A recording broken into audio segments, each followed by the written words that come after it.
Hello, everybody. Season's greetings. I hope you're all doing well.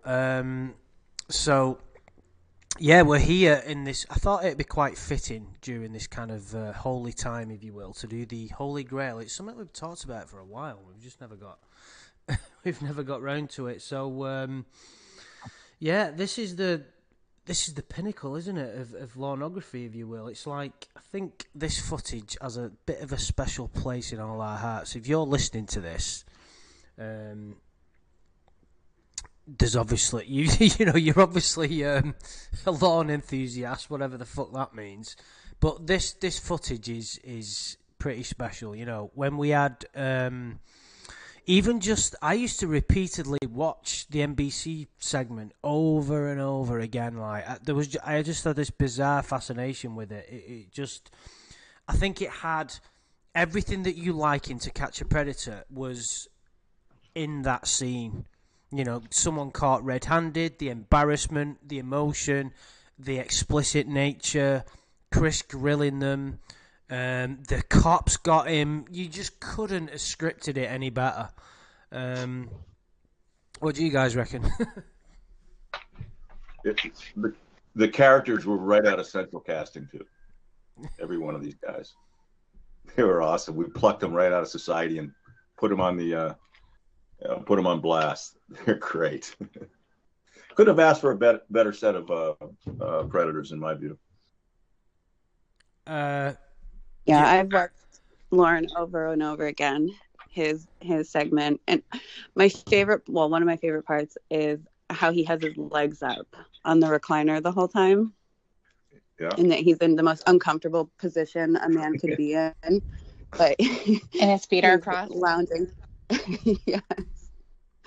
You know what? I'm kind of tall. I have one of those recliners, and it's the same color and everything. And then I bought another one too. I don't know why. Maybe it was subconscious why I did that.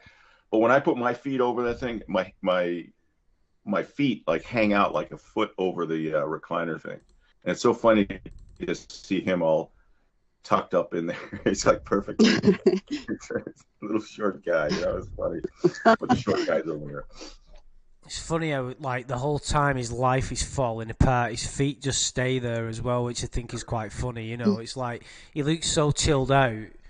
But yeah, in fact, have you noticed we're actually talking about parts we've not even put on yet? That's how eager we are to get going. But I know it was I think one of the parts of Lorne that stood out for me originally when I first saw the show was the actual footage. It was the way that he was getting. I think it was Chris relaying back parts of the chat log to him, actually, because the chat log stood out for me. I want to marry you and all that. It was like, oh God, this guy's explaining it. It's like, what would you do in that situation?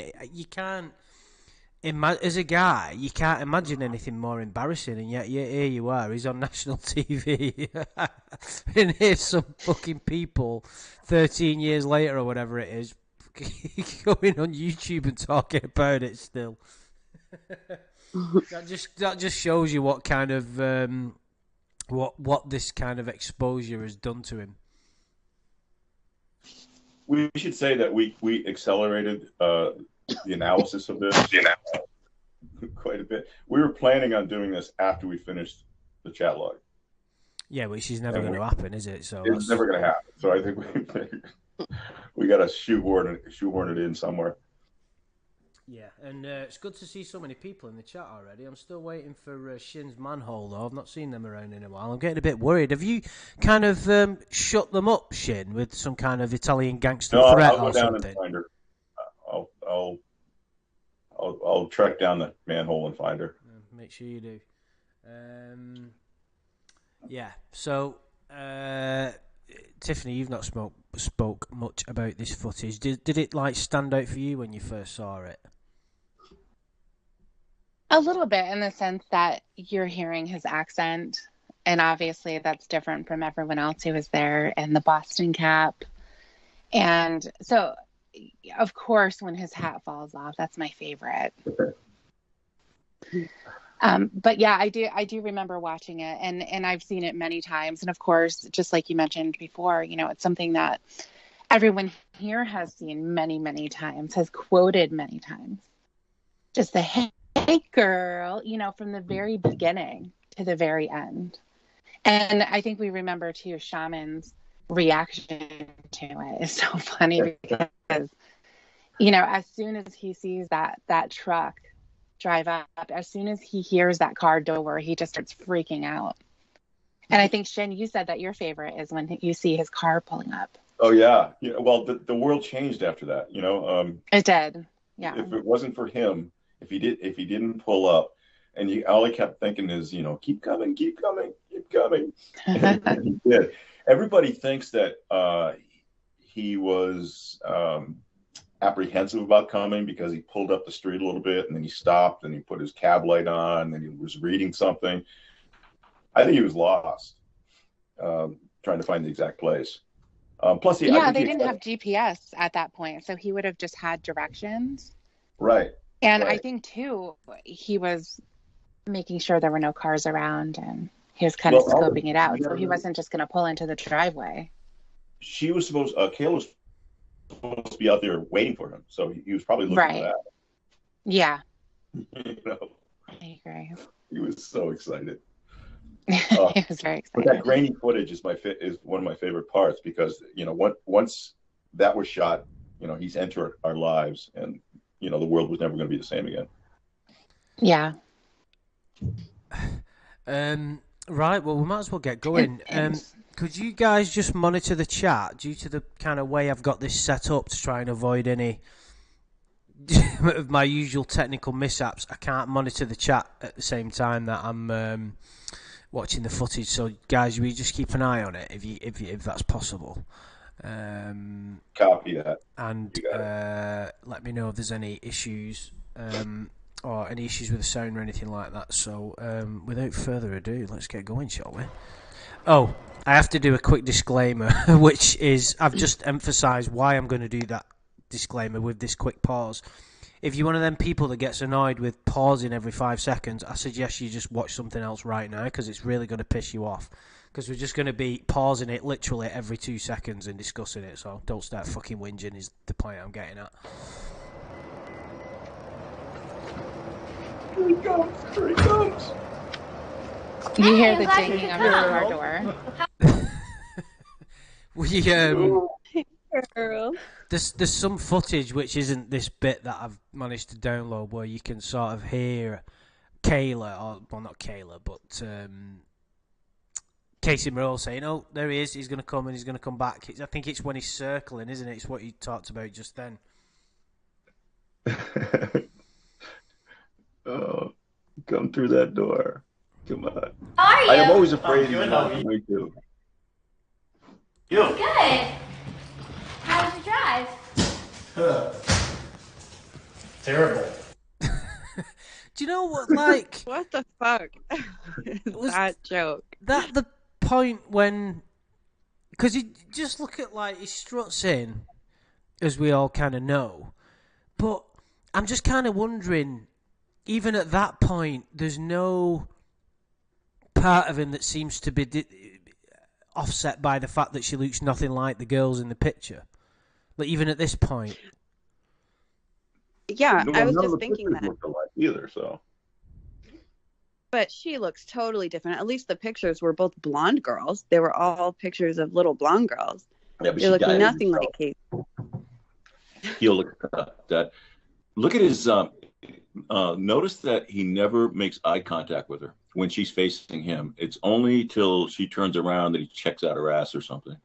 That's when he looks at her. But for the most part, he's always avoiding eye contact. Interesting. Until he's nestled down into his chair. I've noticed that when he makes videos, his eyes roll all around.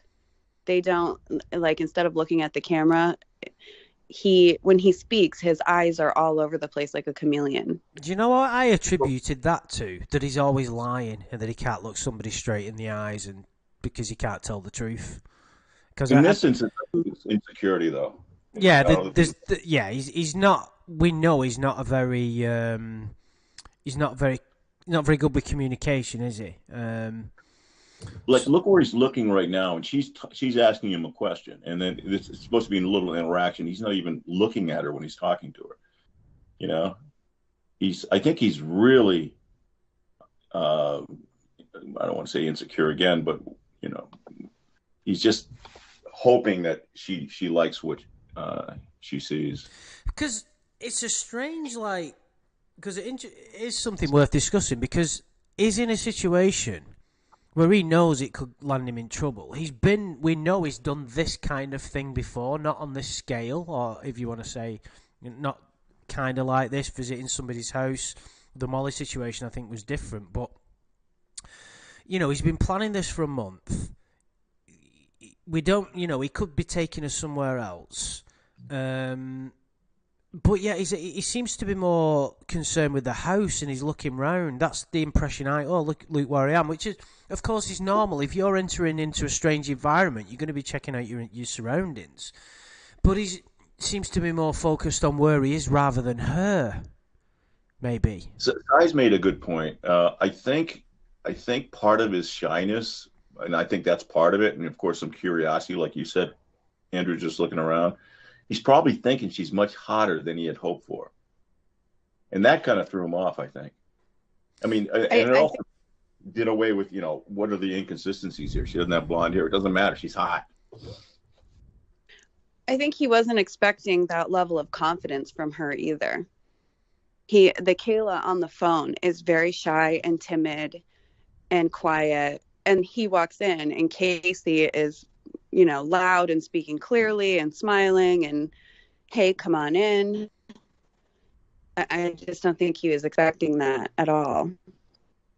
Yeah. And of course, the fact that she looks nothing like she doesn't look like she's 13. She looks young, of course, but prepubescent almost, or like just on the verge there.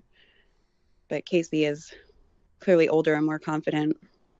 But he doesn't care. But, I mean, we can try and come up with theories as to why he's not noticed a massive difference. Because it isn't just a subtle thing. Like, the differences between the character of Kayla that's been established already in Casey Marotha are enormous. On every level. On her voice, her demeanour. Even though we don't see her, I've just hit the nail on the head there. Any normal person. But if you was going to conjure up an image of Kayla in your mind, from the photographs and the phone call, it would be nothing at all like Casey Marotha. But yet, Lorne is too fucking numb to even think that Well, that... it's not just him. What I don't understand is how he doesn't think that represents danger. I think it's just odd to me. This was common with other predators, too, where they noticed that the decoy didn't look anything like their picture, but they still kept coming in. A couple of them, like they Tennis kept coming Boy. in because the decoy is inviting them. So obviously that person knows who they are. Yeah. So, you know, the fact that she is at the door and she's waiting, hey, how's it going? Instead of, can I help you? Or instead of wrapping made a her huge arms difference in a hug. Well, I mean, I think that it's true that, you know, he's thinking, wow, I've really scored one here. Yeah. This isn't the girl in the photos. And he does notice that she's not the same. Mm-hmm. It's not like he's he's stupid, but he has eyes. He can tell the difference. That is not the girl that he saw the pictures of. But I think that Lorne is used to that. I think obviously the Winnie situation hasn't happened yet where she was 3 different people. But Right. Amanda James wasn't the person that he believed. I think that she was showing photos too that were of a different person. So I don't think it's completely unheard of that, you know, he's going to receive pictures of somebody who's going to look different than what he thinks that they do. And plus, he even pointed out in the chat log differences in her photos with her teeth. Mm-hmm. Mm-hmm. So he does notice the differences, but he's just going to go along with it because he figures when we're face to face, we can figure that out. Yeah. So the conversation. That's The just a conversation, genius planning, that, isn't it? Right. What do you guys think Well, of the I theory? think- Sorry. Tiffany, go I'm sorry. Go ahead. I was just saying that the conversation about the different, like, who were those pictures that you were sending? That conversation would have happened at some point. Yeah. But he had to get through, because him pointing out the blonde hair thing was kind of opening the door to that, of her saying, oh yeah, that wasn't really me. I was just sending those pictures. That's my friend or somebody else that I don't know. But she didn't really go in that direction. She just said, oh, I dyed it. Yeah. And I still don't think that he bought it at all, that this was the same person. So that conversation would have happened a little bit later. I think the key is here. I think the reason why he's not stopped or he's not really took it seriously, the changes in the person, is because at no point did he ever think it was a setup. He never understood. And even to this day, he still can't wrap his head around it 100%. 100%. 100%. He never understood the Sting side of it. He never at any point thought that it was a setup. He thought that Kayla might be dicking him about. Maybe he thought it was some kind of a catfish scenario. But he never understood the concept of sting operations to operate like this. And that also rings true in his lawsuits as well, when he says, I don't think it's such a bad thing to talk. I think he was incredibly naive criminally, which is bizarre for somebody in his situation. I mean, he's never been caught, Andrew. He's never been caught. Well, yeah, I mean, he got the DUI, but that's nothing like this. He's not... It's even regardless, if you put aside his naivety, it's still very fucking stupid for a guy who is in his situation to not even consider that it might be some kind of law operation is a bit stupid. But then again, maybe that is due to the fact that he hasn't got much to lose. If you're I always draw the comparison with the Doctor. He immediately sort of, I think he saw a camera actually. But even if Lorne saw a camera, I think, oh, you're making a home video. I don't think he'd quite fucking get it, Whereas the Doctor ran out straight away. He knew something was up. Like, he's got a lot to lose, didn't he? Whereas Lorne really didn't. Maybe that's part of it. Or maybe he's just fucking thick. Lorne Copia, great observation. Notice how short his arms are there. I know they're kind of extended a little bit and maybe bent, but if you put them down, they only go about to the bottom of his hip. That shows how really short and stubby his arms are. But I was wondering, what do you guys think about the theory that the fact that she wasn't out there with her suitcase and running into his arms as soon as she saw him, like they had talked about on the chat log, that he's kind of disappointed by that, and that maybe that's behind the joke of it was a terrible drive over. It's kind of a passive-aggressive thing. What do you guys think of that? I don't think so. I think him saying, oh, it's terrible, I think he was just being an idiot. Mm-hmm. Just making a stupid... non-funny joke, basically. It's an intentional non-funny joke. Okay. So that she could say, why? And be like, oh, no, it was fun. Oh, wow, Lorne, you're so funny. Yeah. I have one of those situations. Yeah, maybe a way of getting sympathy out of it as well. Yeah. Sure. But I don't necessarily think he was disappointed in the fact that she didn't just run out and grab a hold of him. I think that he's just going to go with whatever happens. Yeah. I think he's overwhelmed by so much stimulus around right now. Exactly. Everything gets thrown out the window. And there's a lot going on in that house as well, isn't there? I mean, look at how much decor there is in there. It's a fucking, it's a pretty intense environment. It's a lovely house, very well put together. It's big. It's in a nice place, and we've not even. He's only said one word, and we've been talking for 20 minutes. It just gives you an insight. They might have to split this up into two parts.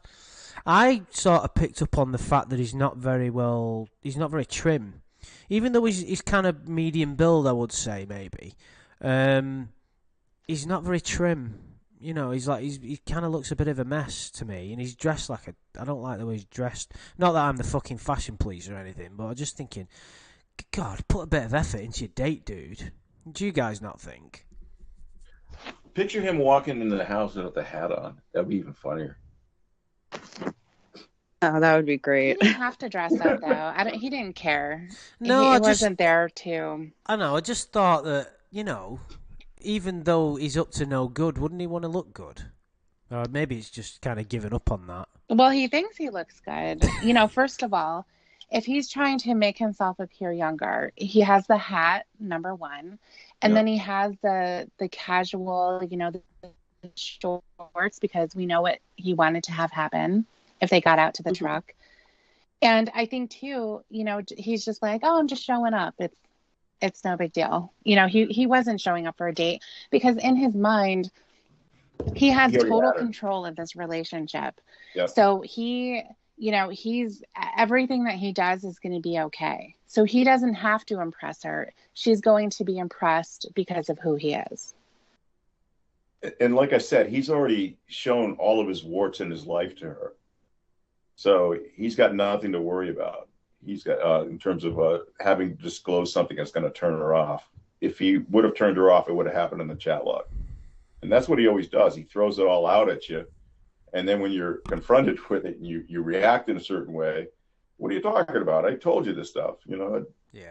You knew this about me. I'm poor. I'm dirty. You knew this. Yeah, you're right. But he is totally confident walking in, though. So basically, he's in the comfort zone in the relationship before he's even fucking met her. Yeah. And keep in mind the history here, though. We got Amanda James, who he never met, and he was being catfished for 3 or 4 years with her, right? And here, Kayla, he gets to meet her in 30 days. This is new to him. This is like magic for him. The Molly thing we know about, but he never got to see her. He tried to force his way into seeing her, but now, the door's wide open for him, and he's just crashing right through it, and which surprises me a little bit.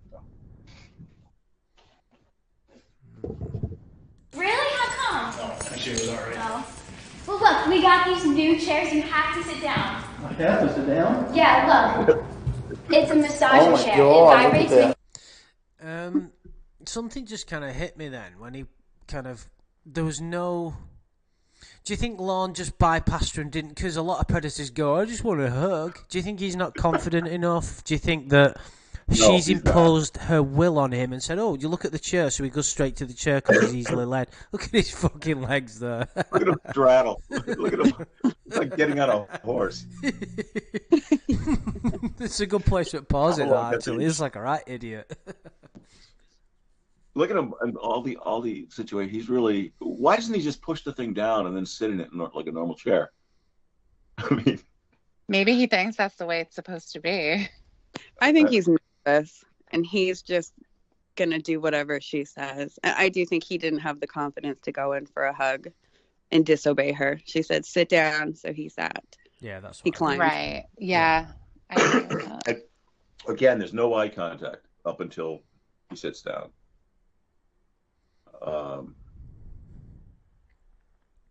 Yeah, he wouldn't be the type that would move in for a hug. No, I don't think so. But some of the other predators. In fact, it was the guy who was in this sting who went in for a hug to Casey. Was just hanging out, be friends. That guy, he's kind of an unassuming guy. Do you remember him? Just hang out and be friends. I know where you're going. The only one that I remember is Travis Fowler. When he was he was getting up and he was like, "Come here." No, that wasn't quite a hug. You know, a guy. He had like a goatee beard, dark, big guy. Oh, it was Jeremy. Oh yeah, Thomas. I know what you're talking about. Yes. Yeah. With the hat on. He went for a hug, didn't he? Yeah. And then got dissed immediately, and then Chris walked out because. Oh, you know what? I think you're right. I think he got dissed. Jeremy Todd West. Yeah. Yeah. Just put a hug. Yeah, that guy. Yeah. The guy was like 350 pounds. Yeah. Fucking killer. Yeah, like a bear hug, literally. you press the button. Look at Casey's body language.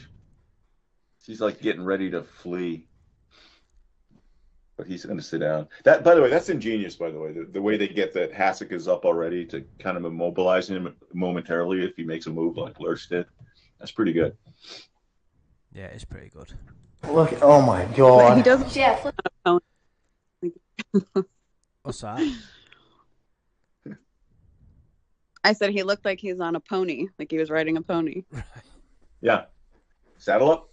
The switches. There's got to look. There's his first look at it. You can use either one of them. It tells you there's one for your butt, there's one for your lower back, and there's one for your upper back.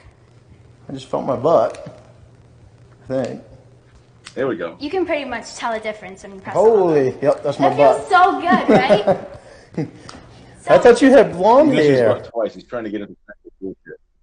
So that's the first time that he verbalizes any kind of, you know, that he says anything about any, you know, the Kayla not looking like anything. But even as he says it, it's not alarming to him, is it? He's still got a big beaming smile on his face. It's almost like the fact that she's that pretty has overridden any security issues. Mm-hmm. Yeah, he doesn't care. I think it's like Tiffany said. He was waiting for her to say, "Oh, those are pictures of my friend," or whatever, and that wouldn't bother him. I don't think. I know. No, he wouldn't. He would just be like, "You're gorgeous. Why didn't you show me?" Mm-hmm. He would have gone into something like that. And I think he really is grateful to have that little remote thing there, so he can focus his attention on that rather than have to look at her. He's looking directly at her there, isn't he? Lauren's first time in furniture that wasn't found by the side of the road. As far as he knows. Pretty good, Erdo. Do you like it? I dyed it by myself. I think it's pretty. Thank you. It's very pretty. Where's Oh the my pizza? God. Oh my god! I remember when Sherman read that part out when he was doing the reaction. He's like jumping up and down in his chair. It's fucking funny. I remember watching this uncut footage for the first time, like when it was broadcast and put out. I was so excited. It's like going to watch the new Star Wars movie. I was like, this is fucking amazing. Just to see what footage we'd missed, because you watched it so many times and you were so fascinated. It was brilliant. Amanda, notice the placement of the legs. It's like he's opening them up to be serviced. I have noticed that, and then as we'll see later, when Chris walks out, he crosses them very quickly. Crosses them, yeah. Oh, that's interesting. I thought they were crossed the whole time. Yeah, That's I funny. did. No, look, he's got a spread yeah. eagle going on there. I was waiting to eat because I thought you were bringing some. I want to bring you any pizza. So does he say in the chat log he was going to bring a pizza? Well, there's some confusion about that.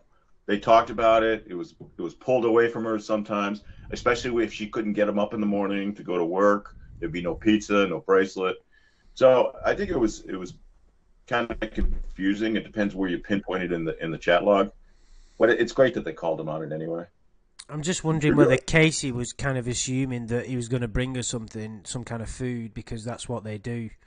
You know what I mean? Because if it's not something they talked about, just be... What was that? That was my Geron laugh. Sorry. No. I think she was asking about any kind of a gift. Well, because that is something that's important. Yeah, in the other footage, they said this is Lauren Armstrong. He's bringing pizza and a bracelet. I thought they told Casey that. Oh, that's right. Yeah, well remembered. Yeah, it's been so long since I saw that bit. Yeah, that's right. He's gonna Lorne LOR. He's gonna bring a pizza, a bracelet. Yeah. Mm-hmm. Well, weren't you going to bring me something? Well, yes, I was, and I did. Did you bring any condoms? Yes, I did. Yes, I did. Yes, I did. I love that little wave he does with his head when he says it, like this really smug. Yeah. In fact, I'm going to watch that again. Let's go back. I want to bring you any pizza. Well, weren't you going to bring me something? Well, yes, I was, and I did. Did you bring any condoms? Yes, I did. Look Where at are his you? head. Look what he does with his head. Total eye contact. Well, weren't you gonna I bring me think he was something? so excited. Well, to yes, hear I you was. say that. And I did. Did you bring condoms? Yes, I did. Where? That little like nod he does with his head after it. It's so like fucking pathetic. Yes, I did. Oh dear, oh dear. He's so happy, isn't he? I wonder if that's the happiest he's ever been in his life. I think so. Got to be up there, hasn't it? Yeah, I think so too. Yes. This about 4 minutes of his life was heaven. Yeah. And he talk about building a foundation, talking about building a house on a foundation of sand. I've got that, you know what I'm talking about. But that's exactly what he's done here, isn't it? It's like fucking hell. I mean, his happiness was built on absolute nonsense. It's crazy. It's kind of like his whole life, really. Are they? Out in the truck. Well, what good are they gonna do in the truck if we're in here? Well, yell at me, why don't you? I haven't had a kiss yet. That's why I remember him. Doing that. I remember I was kind of watching this, and then when he did that, I kind of looked up at the TV. I said, "What the fuck?" I wonder why. Why do you think he left them in the truck? Was he planning to take her away? Do you think? Yeah, don't you remember? Yeah, no, I think so. Yeah, but some of them might have just planned to just get it on with him in the house and then fuck off. See, I think that's interesting. I think that since all the plans are out the window, in terms of what he was planning on doing, and he's just a creature of spontaneity right now. I think there's a chance that he would have raped her there and then left if he had the opportunity. I think so Yeah, too. but he would feel much safer at his house, and that was the plan. That's why he didn't bring the condoms in. She was supposed to be waiting outside with her little overnight bag and jump in the truck and head home. I agree that he wouldn't have refused to do it there, but the plans they laid were, there was no reason to bring them in the house. Well, there would have been no reason to have them on him at all. Or he bought them on the way down, didn't he? As he was driving down. Mm-hmm. Yeah. And he's willing to go run in the truck and get them right now. That's kind of why I say that. He would do it here, and it would be cheaper for him. Then he wouldn't have to go there and back again. Yeah. Oh, okay. Well, then what did you want to do? Well, I want to kiss first. And then what? Can I have a kiss first? Well, let's talk first. We just got here. Would you like me to go on the truck and get myself? Ooh. No. Ah, well, that's interesting wait. because what we were talking about him wanting to go, take her back. He said, "You want me to go and get my stuff?" So does he mean, because look at his face there. It's quite inquisitive, isn't it? It's like a. I think he's deflated here. I think asking for a kiss 3 times and being rejected. He's used to rejection, though. No, I don't agree, because if he said, "Do you want me to go and get me stuff?" he feels comfortable enough to think that she wants him to stay, that it's going to be that he's game on, basically. Are you with me? Right, that he's going to go get the condoms. Yeah. Mm-hmm. Because she don't forget. And don't forget that she was the one that said, because she's being quite.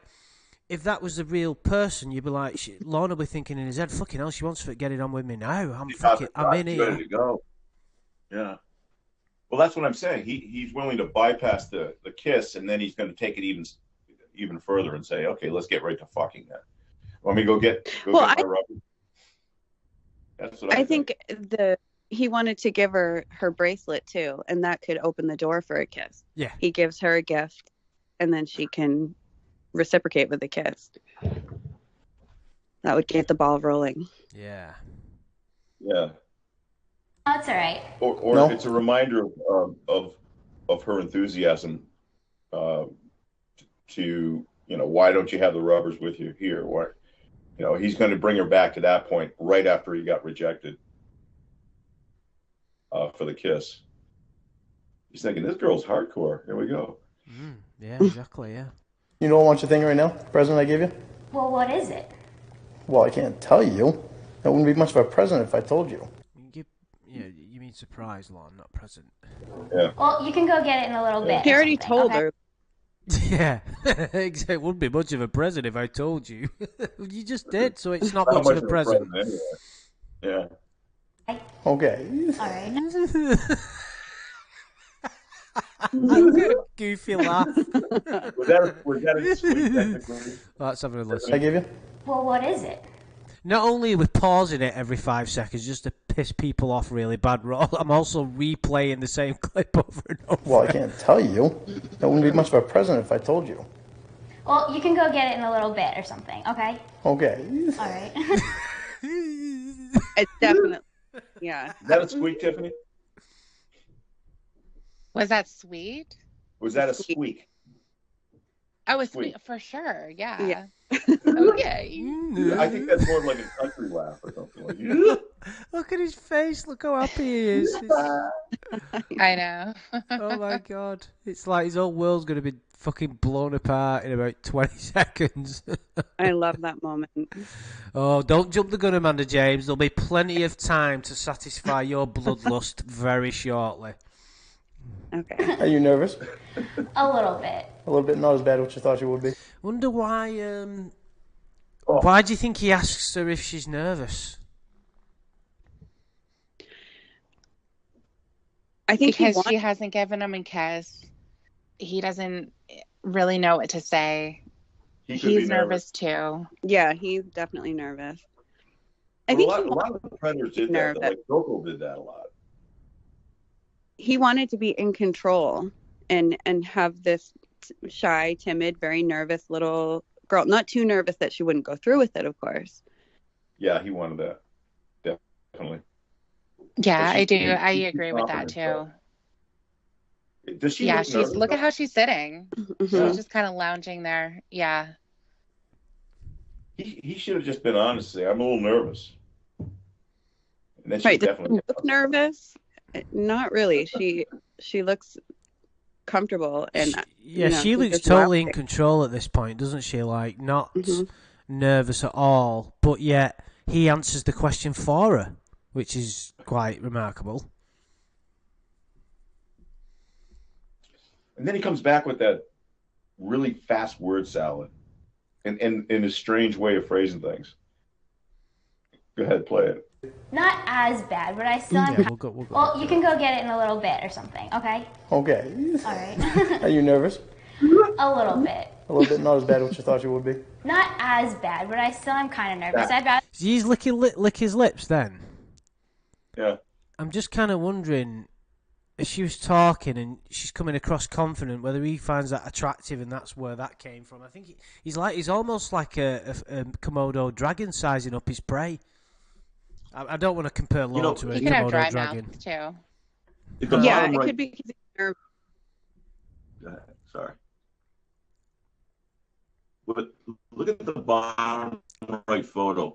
Look how spread his legs are. Not even like. Oh yeah, both fucking together. hell. Yeah, Yeah, he bottom right. He wants her to crawl Wow. up there. Oh dear. That's rather Like a disturbing. bee. It's like he's at the gynecologist. Yeah, exactly. All he needs is stirrups. Yeah. Maybe he wants Kayla to body mirror him or something. I like talk a little bit first, Yeah. and then like so I'm more comfortable, you know. That's like cool. Oh, that's like cool. Where did that come from? His ass. He's talking. And he remembers his that. ass. That should keep him up at night. Like, oh, why did I say that? Oh, I don't Just like in know, the Amanda phone James. call. I reckon he's got more embarrassment than to worry about saying that. I know, but he doesn't feel embarrassment like the rest of the population, which true. is Yeah. remarkable. No. Otherwise, he'd kill himself a long time ago. Mm-hmm. Very true. Yeah. Good. I'm really glad. I like seeing you in person. That's always interested me when he says that. That's an understatement. Well, it's almost, like how he looks away when he says it. I like seeing you in person. I think that's the part of him coming through that was actually enamored by this relationship, that he thought in his head. I like.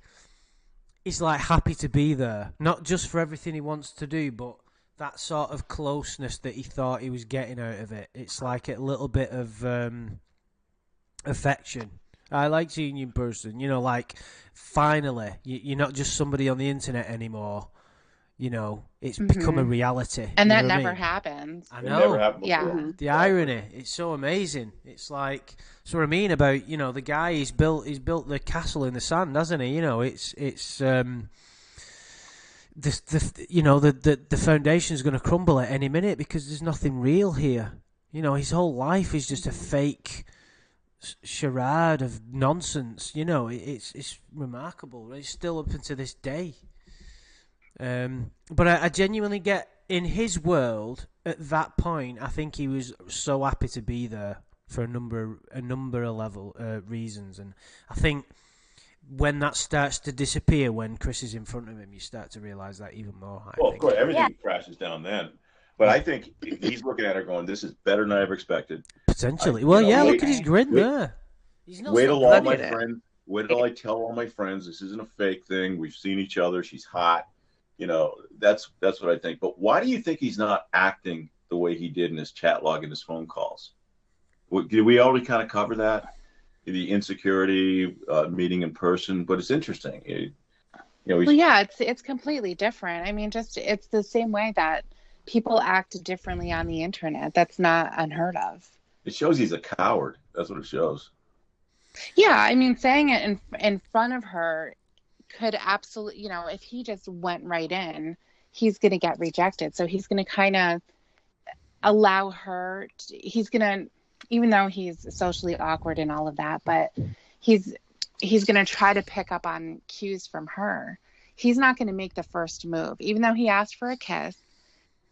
He has said in the past, all of these fake one-night stands, that the women always made the move, that he was always approached. And I think that makes sense because he doesn't have a lot of confidence. He doesn't want to have that rejection. And I think by him saying, "I like seeing you in person," that is bringing the chat log into the room. Oh, yeah. So remember what we talked about? Look at my dick. Yeah. He really wants Kayla to be this person right here. And by saying, "I like seeing you in this person because I've talked to you for the past month." And when she's like, "I like seeing you too," that's it. Yeah. He's nailed it. He's become a winner, hasn't he? He's fulfilled his ambition at this point. Everything that he wanted to happen is starting to happen. It's almost like in his world, he's met the girl, the ring's coming out shortly, he's accomplished his life goal. Yeah, I can't wait to tell Tony about this. The other thing is, I think his request for a kiss 3 times, if she had complied with that, I think his physical reaction would have been very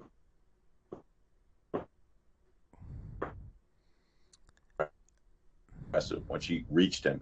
Because she has to get close to him to kiss him and maybe get on his lap or something.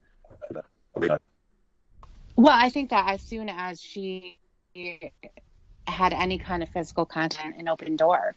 So I don't think he would have just thrown her down and started fucking her, but I think that, he would have taken liberties with his hands or, Absolutely. He would have pulled out his sticking dick. his tongue in her mouth. Oh, God. I don't know if he would. I wouldn't know if he would have just pulled it out. But in that moment where he's kissing her, I think things would have progressed from there. He would have got aroused and he would have had to show her. I mean, there's no question about it. No question about it. Look at him standing up on it. Could you imagine just making out with a guy who's like, "Here's something got." I need to pull it out. It's hard right now. It's like that Seinfeld so episode weird. When Elaine went exactly. On that date. He pulled it out. It out? They were making a big deal about it. Yeah. But I think he would have. I think he would have been overcome with physical arousal that he couldn't control himself. He would have. That's the first thing he would do. In any sex situation, I think, if he was going to seduce a woman, the first thing he'd do is show her his dick. He wouldn't try to caress her or do anything like that. Just flop it out and think that in his head that's foreplay. Look, have a look at that. Right, let's get down to it. Yeah. Well, there was one phone call with Winnie when she said, "What are you thinking about?" He goes, "What's in your mind when you think about Dan?" And she goes, "I don't know. Him walking around in a shirt, without a shirt on." And he goes, "Yeah, with his dick hanging out." It's like he thinks that's the sexy appearance. That sounds about right. Do you know what's just dawned on me as well when we're talking about this is the happiest moment and Kayla's there?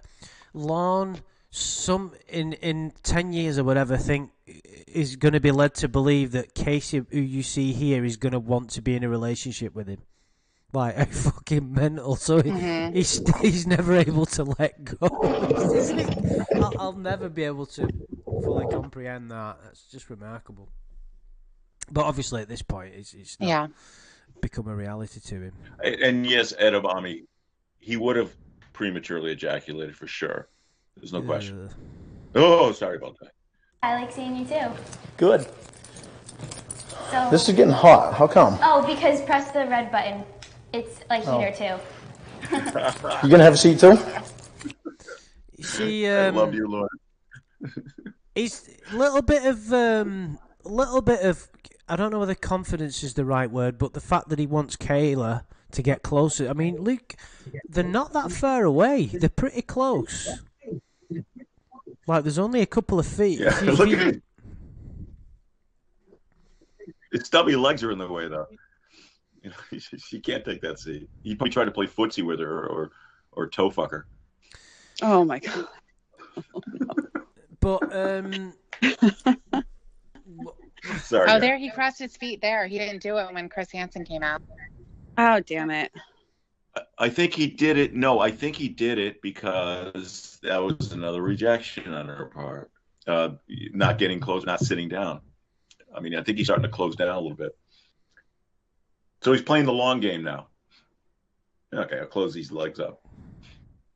But he wants. Kind of looks like he's getting a little bit more comfortable. I agree. Well, that's He's what I getting more mean. He comfortable says 'cause he kinda says leaned to her, the doesn't side. he? Mm-hmm. Yeah. And I think that means Lorne's got a bit more confidence than we actually give him credit for in this situation. Even though Casey's coming across as the dominant one, he's still got enough about him to say, "Oh, take a seat. I want you to get closer." So his motive, not that we needed any confirmation on his motives, but there's, there you have it. What does he have cigarettes in his pocket there? I was going to ask that because when he walked in and he turned to the side, it looked like the pocket was out a little bit, but I can't really, it's hard to see. Maybe we can get a better shot of it at some point, but I can't tell if there's something in there. Why would he take him in? Why wouldn't he just leave him in his truck? Unless he's, I don't know. Mind if I light up? Yeah. Wouldn't surprise me if he did. I mean, he was smoking on cam with her, wasn't he? I mean, what's the fucking difference? Mm-hmm. Mm-hmm. And he was smoking on the way down too. Oh yeah, reeks of cigarettes. How long was the drive that he took? About an hour. Yeah, Right. I think a little bit more, like an hour, 5 minutes or something like that. But he was puffing away. You know that. And of course, his windows are up. His truck smells. He's going to have Kayla in that too. He's got absolutely no sense of awareness at all here. But, I'd be curious, if I had to. One question for Casey Moreau is, what did he smell like?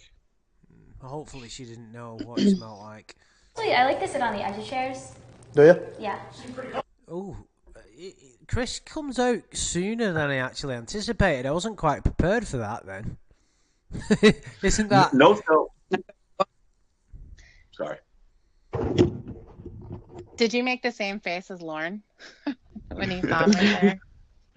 Note how he doesn't look at Casey when she gets up and leaves. His eyes are fixated, frightened, terrorized, right on Chris. He doesn't even look at Casey. A lot of the predators are looking, say, as the decoy's leaving. Oh, where's she going? But he doesn't even look at her. Oh, there! Look at that face. That's a cracking face. That look at that snap of terror there, like total You can tell terror. his cheeks are getting flush. It's awesome. It's a brilliant shot. That and look at Casey. It's almost like she's grinning at him, going, "Have a bit of that, you fucker." Yeah. You fuck now. Ha ha! It's like a Nelson Muntz style laugh's gonna come out in a minute. Hi, sir.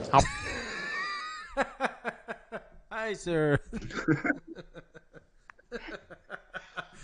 Have you noticed how his grin has completely disappeared? I think he thinks he can pull it out at this point. What do you guys think? I don't think he's thought that far ahead at this point. I don't think he knows. He doesn't. He's in shock for a while. Can we go back to where he says "Hi, sir"? Because there's a bit of a controversy of what he says. So Bipolar Bear says "Hiya, sir," and I've heard that from other people too. So I want to see that. I've always thought he said "Hi, sir." I will play it now, and we will all listen. Like here too. You gonna have a seat too? I like to sit on the edge of chairs. Do you? Yeah. Hi, sir. It sounds like higher. Sounds like hi, sir, to me. All we know, he's just looking at the Grim Reaper. Great. Yeah, that's a good way of putting it. He is frozen. He's paralyzed right now. Man, talk about the dichotomy between being in the best place you've ever been in your entire life and then hell. Well, that's why we like this so much, isn't it? How are you? All right, how are you doing? What's happening? Not too much. Oh, Not too much. In Boston? Oh, I love watching his movements and his total terrors come over him. It's like you can see a dark cloud hanging above his head.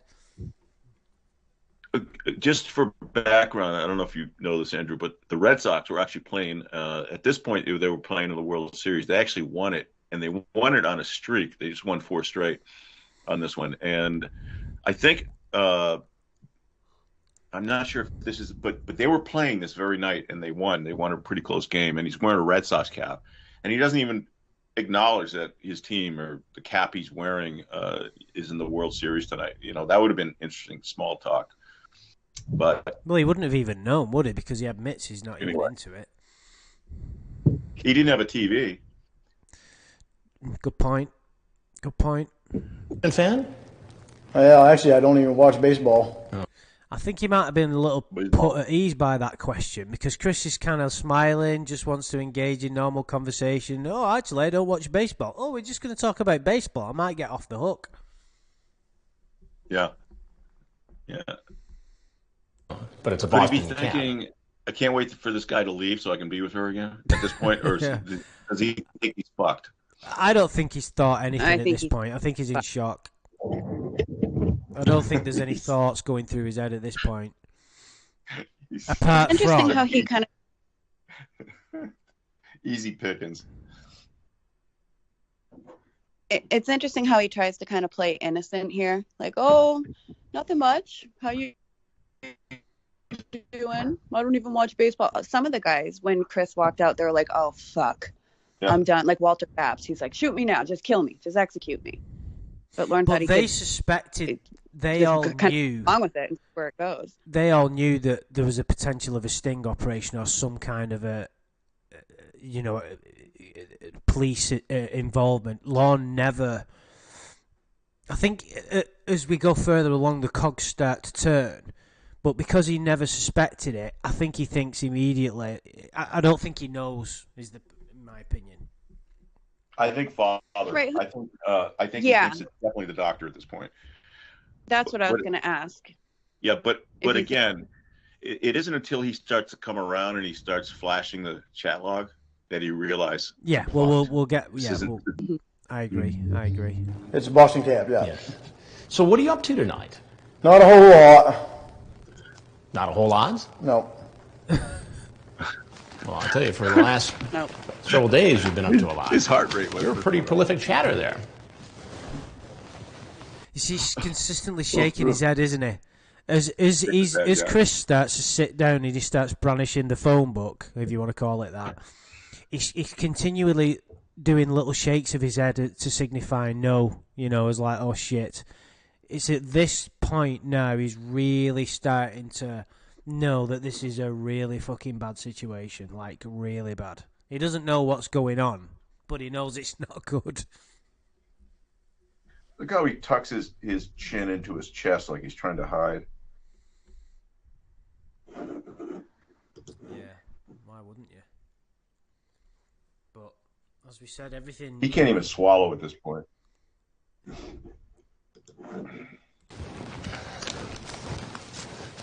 You want to explain yourself? Not really. I never really was going to do anything. You weren't really going to do anything. No. Which, of course, means, of course, he was going to do something. It's like, it's just somebody having a conversation, just asking what you're up to. Not accused you of anything specifically, has he? I would ask him if I was, again, everybody's Monday morning quarterbacks never lose a game, but I would have asked him, what do you mean? What do you mean by not doing anything? I would like to know what he would have said. Yeah. He doesn't really need to, though, does he, at this point? No. You're right, Egbert. He's dried out. His saliva has just left his body. It left his mouth. The grin has completely gone. Just look already. We're 15 seconds in from when Chris has walked out, and his whole face has completely changed. His whole world has been torn apart. You brought condoms. What else did you bring? I brought her a bracelet. A bracelet. He says that proudly, in a way. Like it's innocent, like it's, I didn't just bring her booze. He actually didn't know the MO of a lot of these guys who bring over booze and stuff, but he actually thinks that I think he expects some kind of a compliment or something. Oh, you brought her something nice. I think he's just stating the fact. I think Chris has got Lorne under his spell. I think Lorne's too timid to defy Chris in this situation. I think he asks him a question, he's going to answer it. Because some of them will run, some of them will be like really arrogant and cocky, like Jim Klein. I don't know what you're talking about. Kind of like that kind of defiance, if you will. But there's nothing in Lorne, is there? He's like defeated already. You know what I mean? Which is good for us from an entertainment perspective. Because, Chris has got him exactly where he wants him. Lorne hasn't got enough about him to fight his corner. And you'd think that you can't fight your corner in this situation, but of course some of them try and do, don't they?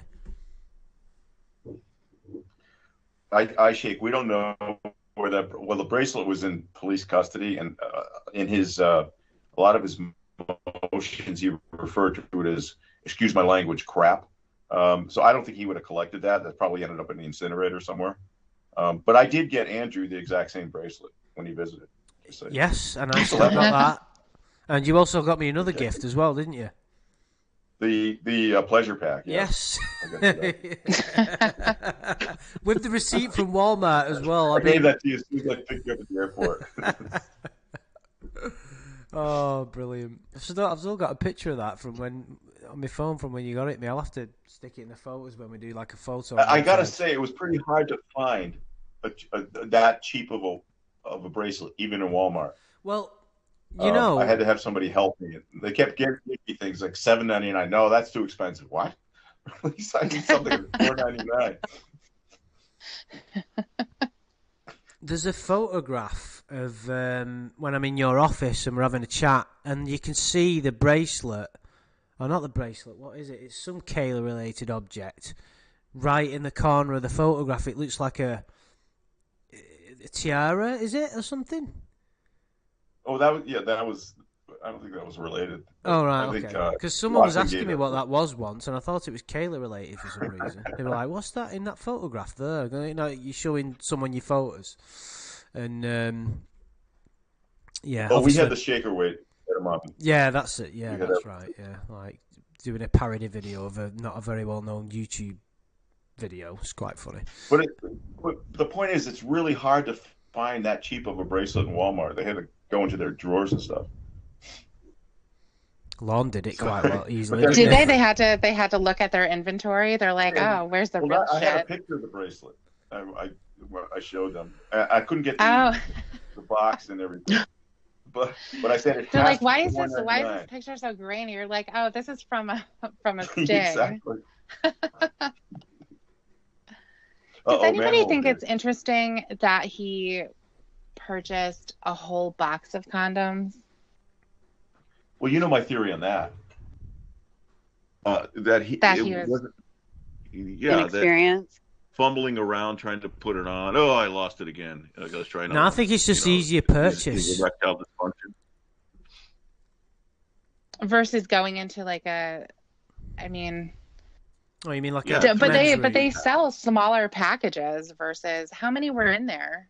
Like 20? 16, I think. I'll just go and have a look. Andrew, I got you the exact same one, Andrew. How many were in there? Have you used them yet? Well, I used them all in the space of a week, so I wouldn't be able to tell you. Well, just hang them up. Just wash them out, rinse them out, and hang them up. How long was Kayla supposed to stay with Lorne? I can't remember. What was the plan? I think just for the overnight, weekend. For the whole weekend. So I think he probably thought they would go through the whole box.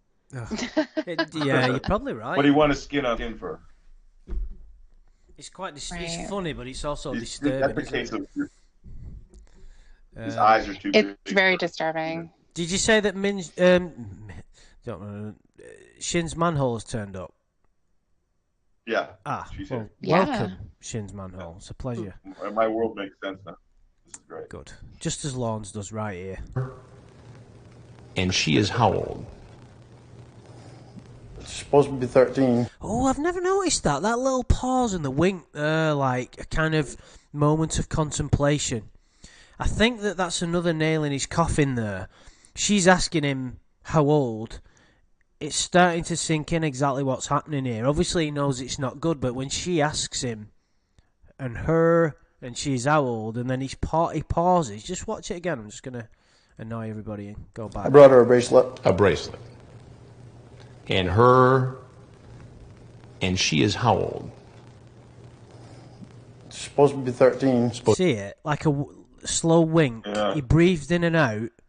Supposed to be 13. A lie. I don't think he could. I think he was trying to possibly make up a lie. You know, like he lies about his child. It could be. You might be right. I interpreted it that it's just because I don't think he's got enough about him. I don't think he's got enough presence, confidence to challenge Chris in that situation to come out with a blatant lie. I think that is just him. He's going to answer. I agree. Honestly, yeah. And I think that it's just him really coming to terms with what's going on. That's what I think. Because if Chris is emphasising the age, that hits home everything. That even for somebody as fucking stupid as Lorne, he's able to start putting the pieces together now. Well, don't forget in the beginning he said, "Well, I wasn't really going to do anything." So why would he say that unless he acknowledged that he was? Yeah, but he knows that Chris didn't buy that. 100%. The condoms. What an idiot. Supposed to be 13. And how old are you? 37. 37. You have kids? Today. He loves it how he has to get it's his birthday in there. Chris should have said, "Happy birthday, dude." I know. Now let's go on. How are you enjoying your birthday?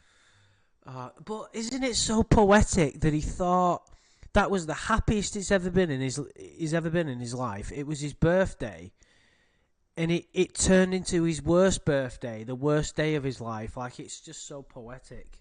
Like, I just why do you think he mentioned that it was his birthday?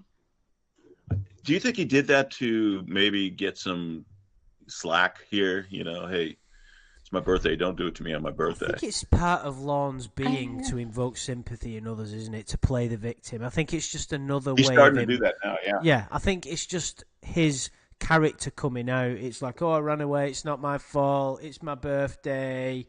You know, this is a guy that put it in his lawsuit that they busted him on his birthday on purpose, and somehow the judge would feel sorry for him.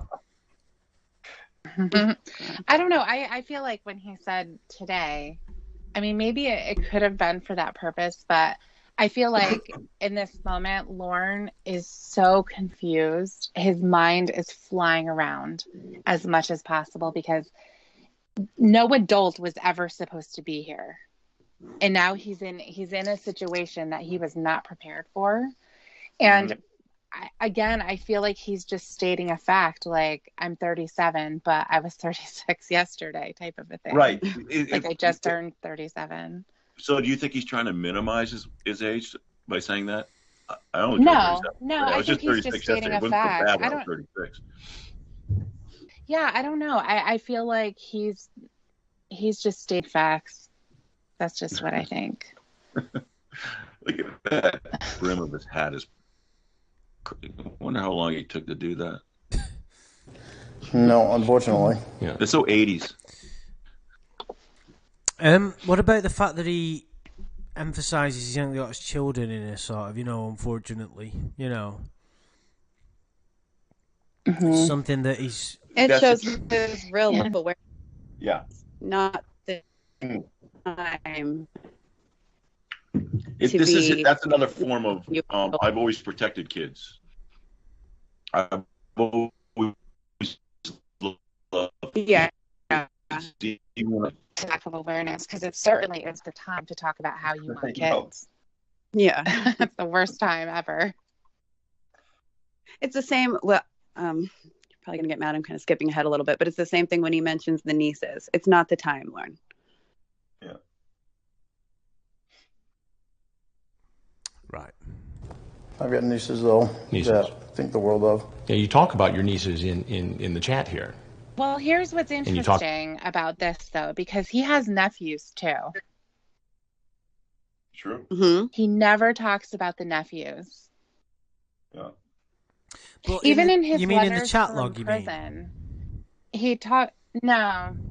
Here. He never talks about them ever. Like right here, he says, "I have nieces I think the world of." Maybe it's because Kayla was a girl and he's sort of relating. He's just speaking about what relates to that, but he never refers to the nephews. And even in the letters that he was writing to his mother, he would talk more about his nieces, and he would kind of make a passing comment about his nephew. And if I remember correctly, there was one where he was like saying, make sure you tell them, the boys or whomever, I think, stay off the internet. Stay off the internet. Yeah, exactly. Yeah. Well, it's interesting. More to your point, Tiffany. The question is, do you have any kids? And the only thing he's mentioning is his girls. So it's like he's excluding the possibility he could have boys for kids. But I think you're right. I think he's starting to gather that, he's got to, he's in a situation here where he's with an underage girl. He's caught. And he's got relationships that are healthy and wholesome with other underage girls. That's what he's saying. And therefore, I wouldn't do something like this. Yeah, right.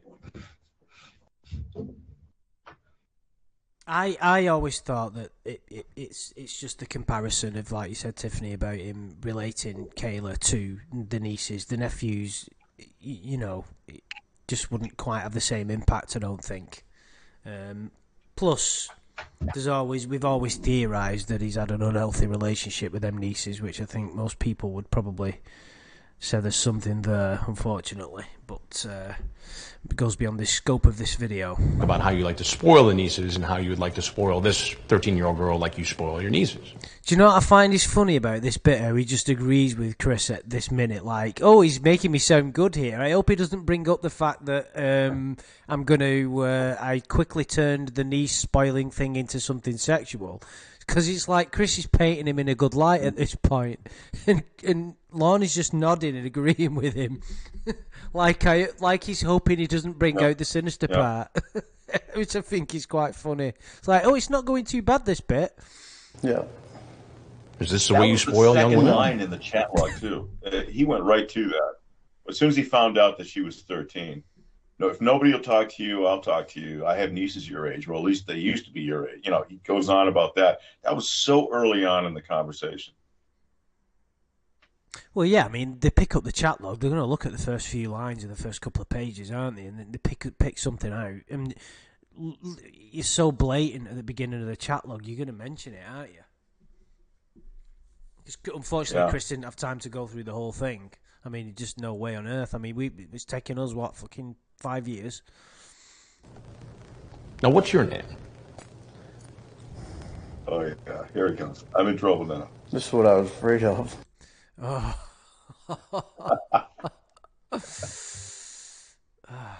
Yeah, it's just slowly, piece by piece. This is what I love about this. It's slowly, piece by piece, it's starting to mentally nail his own coffin, Lorne, isn't he? What about the idea that there's a theory out there that he still thinks that Kayla is real up to this point? What do you guys think? I don't think I think he does think that. Sorry. I think that he thinks that Kayla could be real, but he got in trouble for it. Like the parents found out, and he's still not really sure what's going on here. He knows that he's in trouble somehow because here's this guy pointing out the conversation and things like that. Sting where she does not exist. I don't think so do you think he has an idea who Chris is at this point? Is he still in your father? I don't think he's probably aware this is an authority figure. Not necessarily. Imagine, and of course, I'm not in Lorne's head, thank God, but in that moment, I don't know that he would be thinking this is her father because the way that he's acting. So, hold on a second, we're buffering.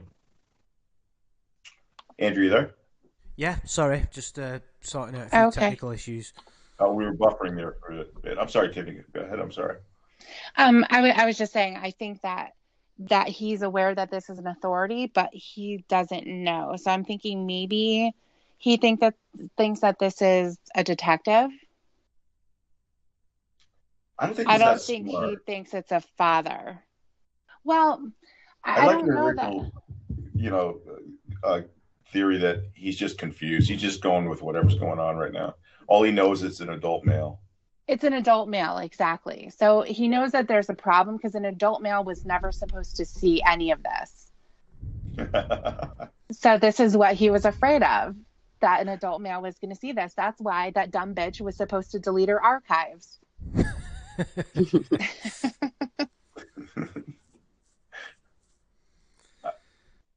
Are we still buffering, guys? I don't think so. Right. Doesn't show on my end. Okay. What were you afraid of? Stupid move. What? It's so funny that he says that, like, stupid move. It's like it's almost like he's berating himself in front of him. Like, you know what I mean? It's like, what would be the... You know, there doesn't seem to be any logical point in him saying that. He's just kind of rambling on with himself. It makes me think that he's criticizing his strategy, not the entire idea of what's going on here. I agree. I think he could be thinking, how is this happening? Because she was supposed to delete her archives, made sure the parents weren't going to be home. The neighbors weren't going to be home. We talked about how much wood was around her house. And I don't know, maybe he's starting to question coming in. Yeah. Maybe this wouldn't have happened if I should have been more careful. Exactly. What did I miss? Yeah. Stupid move. He does turn a phrase well, doesn't he? Oh yeah, I mean, there's so many memorable phrases from this segment. It's unbelievable. That's why I like it so much. I mean, out of all the Lorneisms, a lot of them come from this footage. You know, well, saying that though, I mean, I suppose we've only got the footage and the phone calls. That was the original source material before Sorry, the Kayla calls before we had the catfishing. So I suppose, of course, all the Lornisms are going to come from this, aren't they? What were you afraid of? And to be fair, we had the original Lornisms were from the NBC segment. This is the uncut footage. Stupid move. He didn't say in the show, did he not? No. No. Nor the Amanda James story. No. Oh yeah, that was that legend was born during this footage. And to be honest, the way it's going, we might have to split this into 2 parts. So I don't think we're going to get through all of this tonight. Just because she was... I should have foreseen that, to be honest. That was pretty naive. It was almost on parallel with Lorne's naivety. Nice girl. And She was a nice girl. Stupid. You still haven't told me your name, though. Lorne. Just because she was a nice girl. Let me just go back to that bit again. Yeah, What it were doesn't you make afraid any of? sense. No, exactly. That's why I wanted to go back. It doesn't make any sense. It's almost like he's just rambling to avoid the question. That's the impression that I got. Move. What were you afraid of? Just because she was a nice girl. Because what he's kind of doing is he's answering a question that he's not asked, in a way. Because he's kind of gone, what were you up to? I'm going to have to go back again. Hang on a minute. This is what I was afraid of. What were you afraid of? Stupid move. What were you afraid of? Just because she... So, Chris had to ask that question twice. What were you afraid of? Then he answers and says, just because he was a stupid girl. Because Lorne knows that Chris is basically what he's getting at is, how can you justify trying to sleep with a kid? So Lorne's trying to come up with some kind of an excuse for that, for a question he's not asked, which he's asked indirectly. So he's saying, just because she was a nice girl, it's kind of like the Molly situation in a way. We loved each other or some bollocks, That's what I think. Well, my response to that is, first of all, Kayla didn't show any personality in her chat log to show whether she was a subservient girl, submissive girl. She was, everything that he wanted that he could throw at her with his disgustingness. But the other thing is, if she was a nice girl, why would he talk to her like that? Right. It's almost like he's trying to make it seem innocent. Oh, I was just talking to her because she was a nice girl. That makes it worse. Right. I agree. He doesn't know what the fuck he's saying. He's just rambling. I think he's terrified at this point. Well, he's trying to go into his victim mode right now. I got let in by her. She was really nice to me. She didn't want my wallet like everyone else. All that bullshit. And then, of course, it's a perfect segue into your story. Your story. She was a nice girl. And She was a nice girl. You still haven't told me your name, though. it's Lorne Lorne what? Armstrong. Armstrong. And where do you live, Lorne? Oh, I love that. In Nashville now. Nashville. What do you do in Nashville? Actually, I work at a construction company. And what do you build? I just started there last week. Building a gym for a church. A gym for a church. Is that a good job? Yeah. Now, besides all this chat here, and we'll go through that in a minute, you also sent a whole bunch of pictures. Here's your deck. Here's your deck. Now, why would you think that's appropriate? It's not. So, guys, right, here's something I've always wondered. When Chris hands in the photo and he looks down and shuts his eyes and then shakes his head, let's just have a look again. It's either a look of shame or guilt or both. Just have a look. Now, why would you think that's appropriate? Even there's an audible coming, like, he goes, and Luke's, and then he can't Luke anymore. It's not. Is it because he's embarrassed? Is it because I think so. Is Yes. it because he knows that he's disgusting? Is it guilt? What is Well, it? it's a smoking gun. It takes away any possibility of innocent conversations with her, of doing anything that would be against her well-being. It's a smoking gun. It's like to me, it's the biggest question that I would ask him is, why'd you show your dick? Yeah, because And the you've answer to that always is what I really want. been interested in that part of it. Obviously, we've all got an interest he can't in even Lorne's address it. dick, but It speaks for itself. yeah. You know? So you think that's the reason why? Then it's basically. Well, no, I think in his mind he's wondering if Chris is impressed. Well, you know what? I'm thinking I would love one of those pictures to be Shin's favorite, where he's showing his ass looking over his shoulder. I think it is. It's your favorite too. That'd be great if that one was. Leave me on this. If that one was there. No, it is one of my favorite too. It's so weird. It's so weird. It's a weird thing for a guy to send. We have. There was but a hopefully comment, that was one of them. in one of our videos. There was a comment about somebody referring to the website, the Church of God, whatever it is, Temple of TCAP, where somebody had actually lined up all the photographs to correlate with the point in time of the chat log. Oh wow, that'd be amazing. Yeah, you like when he said he didn't have pajamas on. You want to see or he said he had pajamas on. You want to see my pajamas? And he stands up, and of course he's naked. That's where he has that crucifixion look. Where his hands are out. See what I got here. But I would love to see that. If somebody took the time and effort to do that. That's really yeah. cool. We'll see if we can check that out. That'd be really interesting. So, what do you guys think about his kind of look when he looks at the photograph, Tiffany? You're very succinct at figuring out Lorne's brain. What do you think's going on inside that thing? When he sees what? I'm sorry. The photograph. My dogs were dick. barking. Well, is he feeling embarrassed or ashamed? Yeah. I think that he's feeling embarrassed, and he's, because again, not only is this man sitting across from him pointing out things he said in his chat log, yeah, right, but he's now sending him his dick pics, which means that guy also saw them too, so he's definitely not going to like that. Yeah.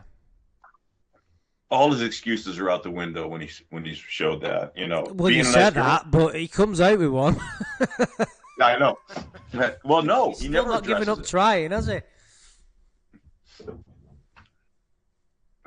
No, that's why he turned the pictures over. End of discussion. I don't want to talk about that anymore. Yeah. It's not. Those are all your pictures, right? Is that all you do in your spare time? No. I love that question. Biggest lie in the whole fucking Inquisition here. That's all he does in his spare time. Yeah, because what's he going to say to that? Yeah, actually, it is. This is all I do. Sorry, dude.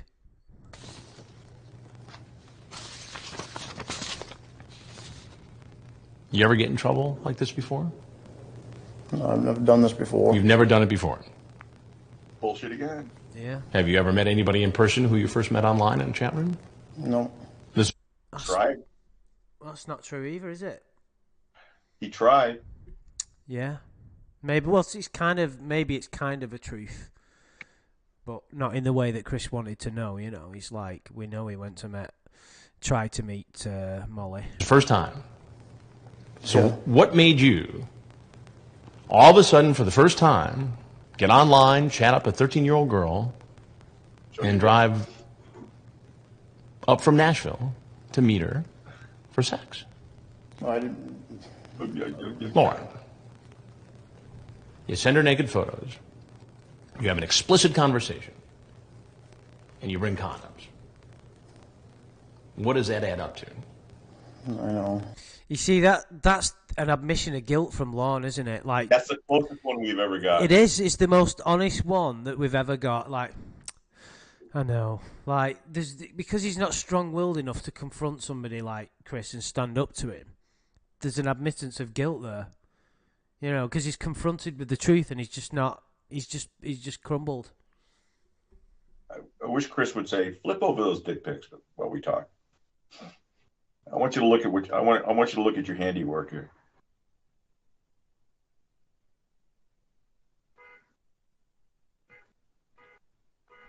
Yeah.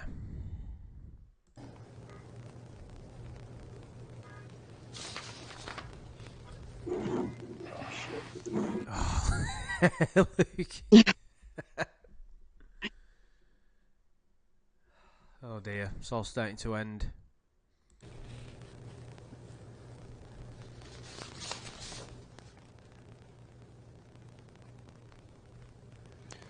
At first, you What's he seem thinking?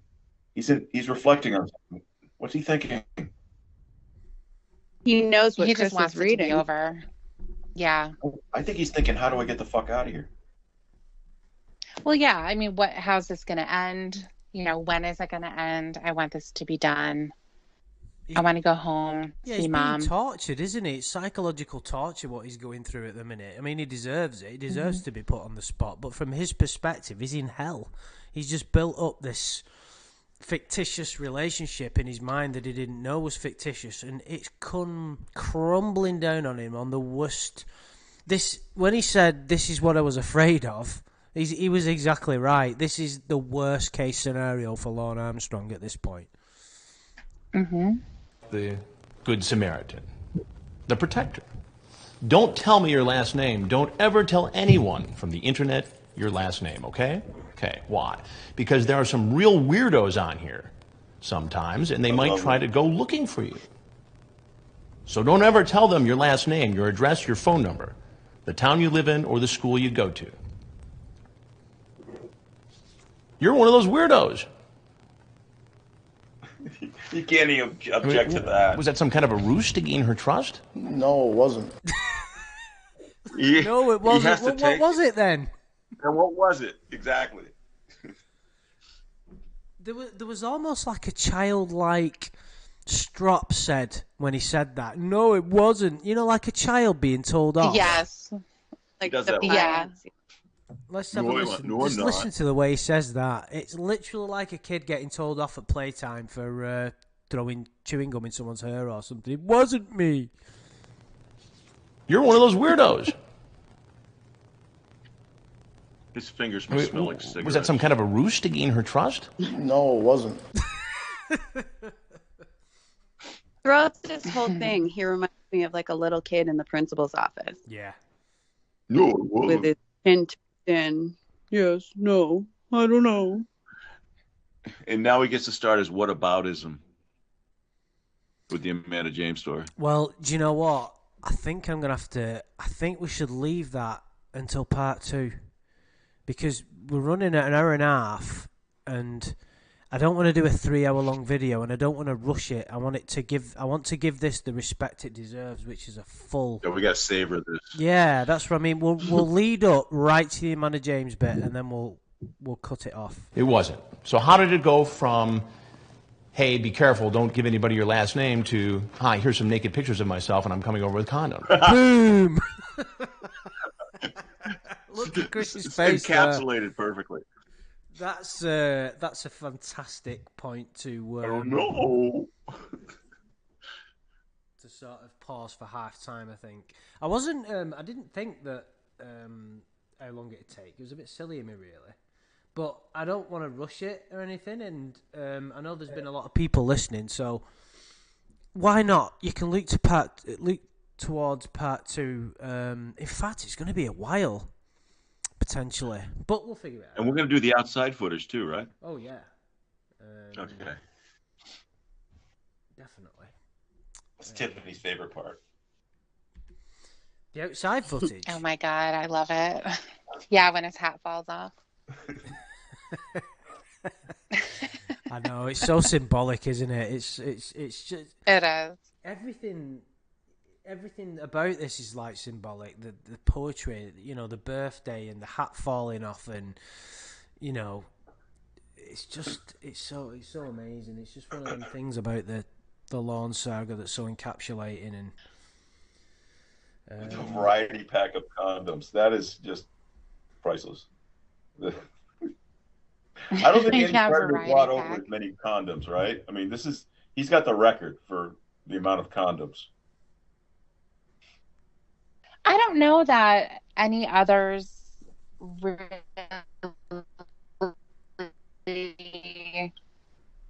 were, because I think some of them just had like a condom in their pocket or Right. whatever. But I don't, and I haven't watched on their show when they're doing and more things, whether they show a lot of it for the Predators. But I don't know that they've shown a box of condoms for anybody else. It would have been great if he had a peanut pump in his truck. Oh, yeah, that would have been great. Definitely. Yeah. So we've got, when we do the second part, it's going to be the Amanda James story. And obviously, I think, and then he starts pointing out things in the chat log, does a lot of fun. So we have got quite a lot to get through, which is going to be good.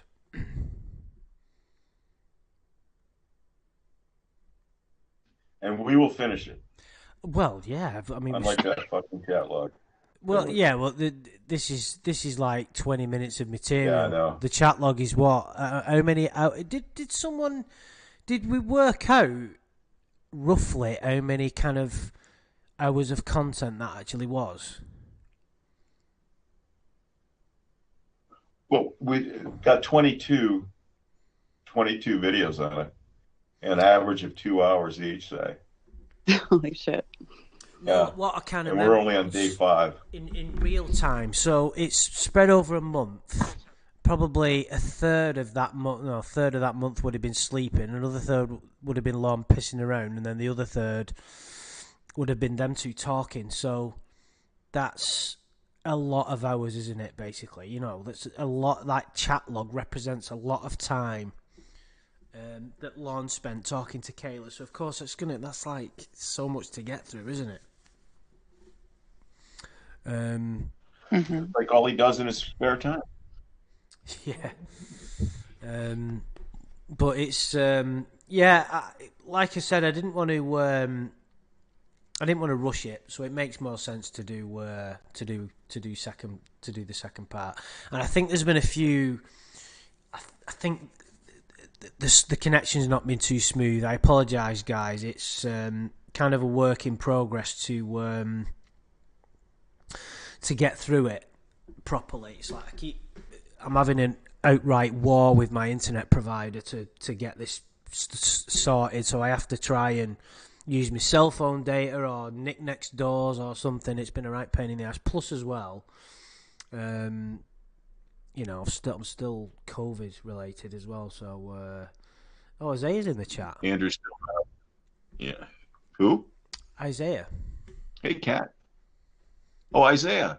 Yeah. Cool. I've not been able to say hello to everybody. It's just I've not been able to monitor the chat whilst we've been doing the video because of the internet. I wanted to make sure that I wasn't using any data unnecessarily, but now I've stopped the video. I don't need to do it. And plus, as well, when I'm running a video and that's getting streamed, it's using more data.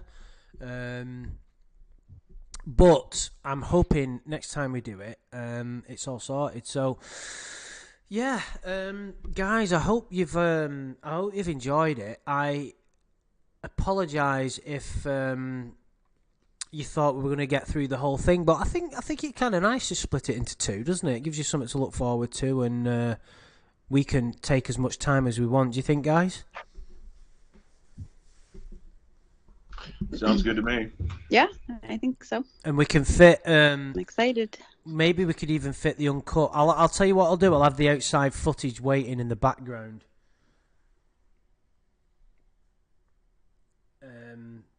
Just in case we get through. It. Because you really want to go over that outside footage, don't you, Shin? Oh God, yes. Yes. Well, one of my favorites of the outside footage is your individual analysis you did like 3 or 4 years ago, and you just laughed throughout the whole thing, and it just had me in stitches, man. So yeah, it's when the hat falls off that's the funniest. It's funny on a number of levels. And he says,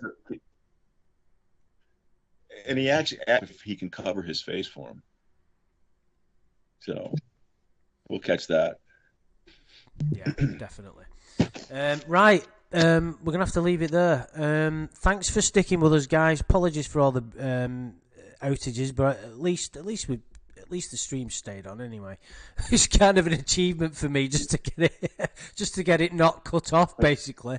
But I hope you're all having a good Christmas. Please leave any comments, things that we might have missed, any observations. There's so much to talk about. It's amazing, isn't it? How just this one segment can invoke so much discussion. Isn't it incredible, really? You've got, not this guy who isn't too sophisticated. But I don't know, though. I suppose it stirs up quite a lot of, I'm kind of, as I'm asking that question, I'm understanding why it does invoke so much, have you guys, there's always something new I get when I watch it. Do you guys ever get that sort of feeling? Definitely. Yeah. Different facial expressions, different things around the room, different positions. I think it's really great that this footage has the 4 scenes so that you can see Chris's reactions at the same time as Lorne's and everything that's happening at that time. So I love it. The camera pans in on him too, Right? Yeah. Zooms in on his head. But also another reason why we see new things is because we're learning new things about him. We all these phone calls and things like that, and we know him better now. So that's why you kind of pick up new things, and you can figure out what's going on in his head, or at least try to. Yeah, and we brought up the Molly situation quite a lot, haven't we? And I think that puts a different slant on everything. It certainly does on the chat log, but we know that it's not a new experience for him completely. Of course, it is in a way. He's never gone to the lengths that he had, but it is a new experience with regard to him. It's different, isn't it? But it's not an entirely new situation for him. It's not the virgin territory that he would like to think, he would like Chris to think it is, or anyone else. We know that that's bullshit. Like you said, Shim, we've got more of an idea of the type of character he is. Not the... Yeah. It ratchets it up. It ratchets up the justice level, in him getting caught here for me. Knowing all this unpunished crimes that he's done and how so well-deserved this is. I mean, before, years ago when I was watching this thing, it didn't have that same effect because we didn't know what a piece of shit he was with real victims.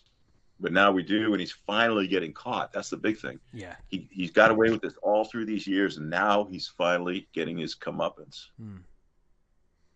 Yeah. And it's because Lorne's so pathetic, it makes it more entertaining. It's part of our nature to what we like to watch him squirm, don't we? We have to admit it. And we can do it guilt-free as well, can't we? So we can kind of wallow in our own twisted nature in a way. It's like, oh, he's suffering. Yeah, let's fucking revel in it. But we can justify it because of what he tried to do. We don't have to feel bad about it. And this is the closest he came to committing the crime, as far as we know. What do you mean? Well, he finally gets to meet an underage girl. He tried with Molly. This is the closest he thinks he's got, when really it's as far away as he could possibly get, really. Right, exactly. He's even further than Molly. I wonder if he brought condoms on his trip to see Molly. I know he said he never was actually going to speak to her, but I wonder if he brought that's a them good question. It is a good question. That is a really good question. The one point for that I always think of that comes to the forefront for me is money and how he doesn't have it. Mm-hmm. So in this type of a situation, he didn't have anything left over. I mean, he was really living paycheck to paycheck when he barely had one. And for him to go out and spend however much that box of condoms cost was a big expense for him to just, put down like that. So for him to go and see her or go up to the fair, I don't know if he did, because I depends what they talked about first, doesn't it? Well, of course. And I think the other thing too is that he ran into the situation then too with his cell phone not having minutes on it. Right. So she wasn't even able to call him on his cell phone, had to go to Tony. Yeah, And I think if she that knew is he was coming. actually, If she that's knew actually, well, I think that's just my feeling, is that she did know. And I think that's the reason why Tony went, because that was a way for her to get in touch with Lorne directly. They had no other way of doing that. Mm-hmm. Another satisfaction I get out of this is knowing that Bud's going to be okay now. Mm-hmm. That dog's life was hell. Agreed. You know? Yeah, because I think that according to Lorne, he was picked up on the side of the road. You know, so he was abandoned, or he was a runaway at the beginning when Lorne found him, and then now he had to live in a dingy apartment with smoke filled. Yeah. Didn't have a bed, just had to lay on the floor. You know, was barely exercised. Never took a ticket for a just took him outside to pee really quick. Like, exactly, just had to get back upstairs. Yeah, right. I need to get back online. He admitted he was mean to him, whatever that means. Yeah, using that as an extortion method to get Kayla to do what he wanted. Mm-hmm. Yeah. Yeah, I remember something about that from the chat. Right. I think he shit on his pillow or something. Which is I wonder why. Right. You take the dog outside for 14 seconds. He's got to go somewhere. Right. Exactly. He's got to go, and you know, I don't know that dogs shit like cats do if they're pissed off at you, but you know, the fact that, you know, he didn't have the exposure to the outside like he should have. No, he couldn't even do zoomies in the house if he wanted to.